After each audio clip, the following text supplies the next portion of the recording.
Ayan, so, lalabas tayo. Ayan yung bundok ko na sinunog. Tingnan mo, wala na tuloy yung damo. Diba? So, ito tayo.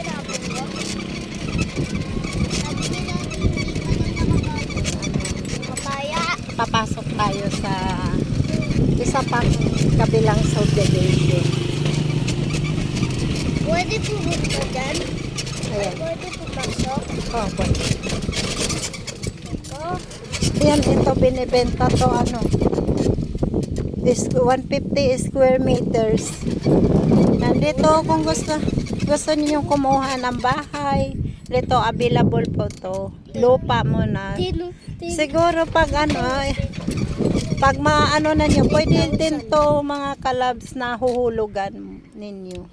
Ito yung pangalawang village. Yun yung nakita niyo yung mga pabahay. Yan ang sa ano namin.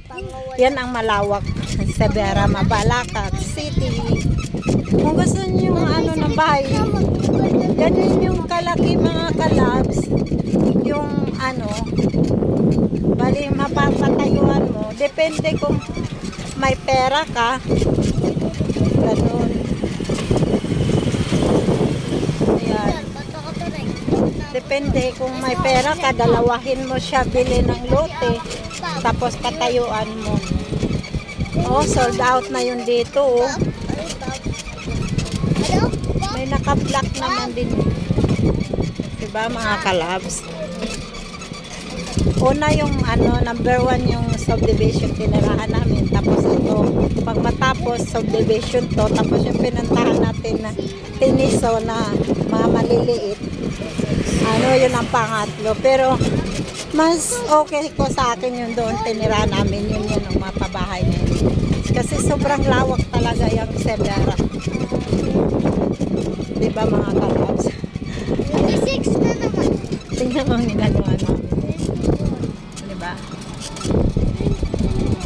Ang hirap magbe-video ka mga kalabs at nakadrive ka. Tapos kasama mo pang mga palangga. Sobrang lawak. O, tingnan mo mga kalabs. O, may nagpatayo. Siguro yan, 2 block yung kinuha niya. Diba? Pag may pera, pwede kang kumuha. Tapos yung patayuan mo. Yan mo.